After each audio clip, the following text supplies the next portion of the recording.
11 केभी विद्युत तार संस्पर्श में आसी 2 जन श्रमिक जली जाइछंती।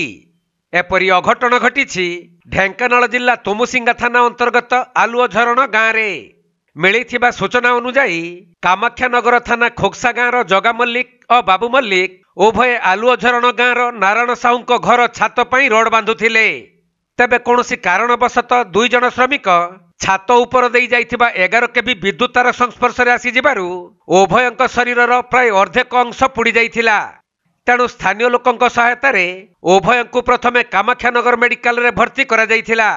हेले उभयंक अवस्था अति गुरुतर थिबारु डाक्तर सेमानंकु पुणी कटक बड़ मेडिकल को स्थानांतरित करिसंती।